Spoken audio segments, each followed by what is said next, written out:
July 1209. Southern France. The city of Béziers stood at the centre of a storm that would soon become one of the most appalling massacres in medieval European history. What could compel an army, claiming to act in the name of God, to slaughter an entire city, regardless of age, gender or faith? The answer lies in the violent collision between the Catholic Church and a heresy it feared above all others: Catharism.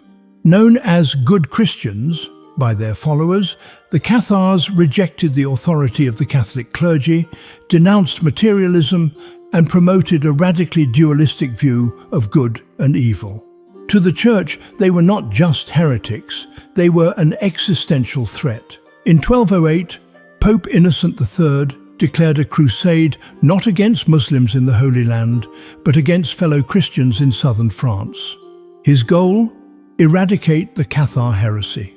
This Albigensian Crusade would be unlike anything Europe had seen before. The crusading army, made up of northern French nobles, mercenaries and zealots, marched toward Béziers. The city, known for its Cathar sympathies, also housed thousands of Catholics.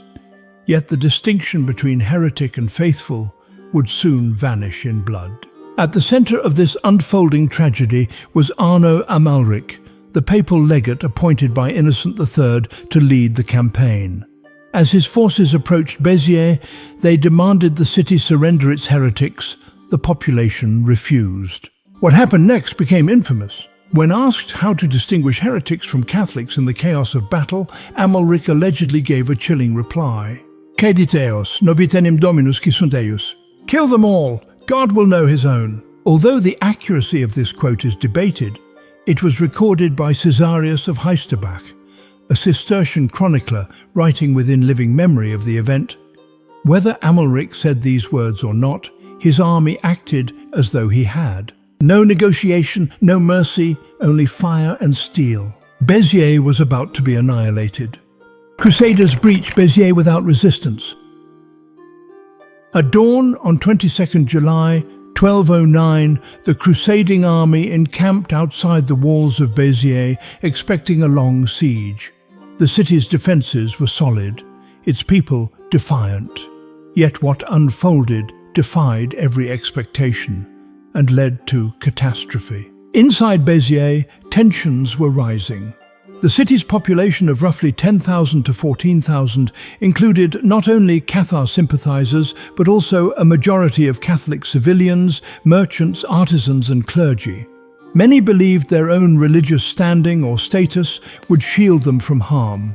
Others, particularly the Cathars and their allies, refused to comply with the Crusaders' demand to hand over all heretics. What no one knew was that the fate of the city would be decided not by strategy or siegecraft, but by a spontaneous act of defiance. As the Crusaders prepared for a prolonged encampment, a small group of young men from Béziers, likely overconfident or enraged, charged out through a side gate and attacked a handful of Crusader scouts. What began as a minor skirmish spiraled out of control. The Crusader army, sensing disarray or an unexpected opportunity, surged forward. Shouting war cries, they advanced in force toward the walls. The city guard, unprepared for a full-scale assault, failed to seal the breach. In a matter of hours, Béziers was overrun. Without siege engines, without ladders, and without resistance organized enough to repel the chaos. Arnaud Amalric later claimed in a letter to Pope Innocent III that the Crusaders entered the city without consulting anyone, without waiting for orders, as if driven by divine fury. Once inside, discipline collapsed. The crusade, supposedly aimed at rooting out heresy, devolved into uncontrolled slaughter. There was no distinction between heretic and believer, no effort to separate armed resistors from civilians. Men were cut down in the streets. Women, children, the elderly, none were spared. Houses were looted, churches desecrated, and blood ran through the alleyways of one of Languedoc's proudest cities. Amalric, in his letter to the Pope, stated that almost 20,000 citizens were put to the sword, regardless of age or sex. While this number may be inflated, even the most conservative estimates place the death toll in the thousands. For a single day's carnage in a medieval European city, it was unparalleled. The plundering of Béziers' churches and monasteries. As Béziers descended into chaos, its sacred spaces, once considered untouchable, became targets of looting, desecration, and slaughter. Among the most tragic ironies of the massacre was that churches and monasteries, symbols of Christian sanctity, offered no protection from the fury unleashed by a crusade declared in Christ's name. When the Crusaders breached the city walls, hundreds of civilians fled into the Church of St. Mary Magdalene, a Romanesque structure that had stood for generations. They sought sanctuary under its vaulted arches, clinging to hope that the sanctity of a holy place would stay the sword. But in Béziers, no sanctuary was honoured. According to multiple accounts, including that of Caesarius of Heisterbach, the Crusaders set fire to the church with all those inside. The flames consumed not only Cathars, but also countless Catholics, men, women, and children who had begged for mercy within consecrated walls. Bones and ash would later be found mingled where the altar once stood. Other holy sites across the city fared no better. Monasteries, chapels, and ecclesiastical buildings were ransacked and looted. Precious reliquaries, chalices and manuscripts, many centuries old, were seized or destroyed. Monks and clergy, if suspected of harboring sympathy for heretics, were not spared. Even those with no links to the Cathars were sometimes slain in the indiscriminate carnage. The crusade had been proclaimed a holy war, authorized by the Pope and sanctioned by indulgences. Yet inside Béziers, it became clear the destruction was not limited to heresy.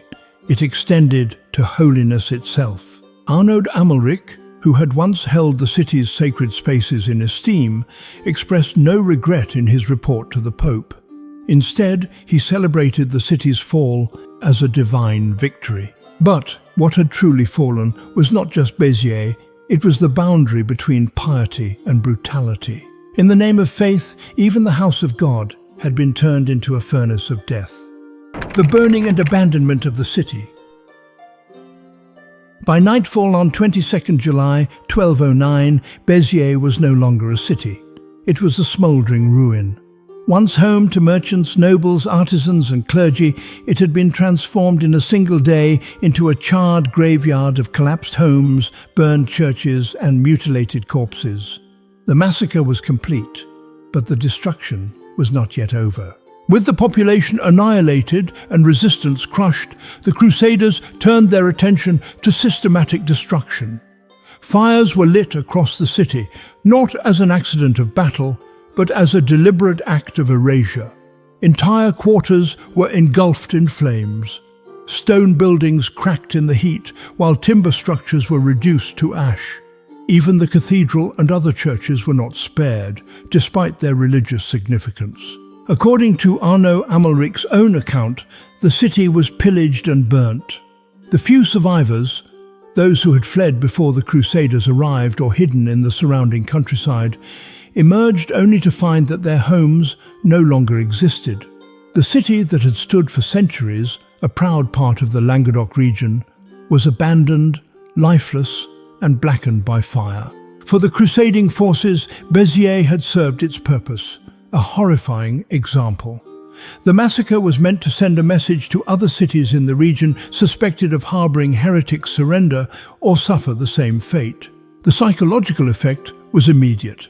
As the army marched onward, many towns, Carcassonne among them, surrendered without resistance, terrified of sharing Béziers' fate.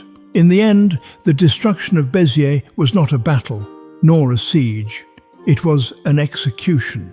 It marked a grim new chapter in the Albigensian Crusade, one in which the lines between justice and vengeance, heresy and orthodoxy, were consumed in fire. And the city of Béziers, once thriving, was left behind, silent, scorched, and emptied of life. Comment below, do you think the massacre of Béziers was driven more by religious ideology or political domination? And could anything have stopped it once it began?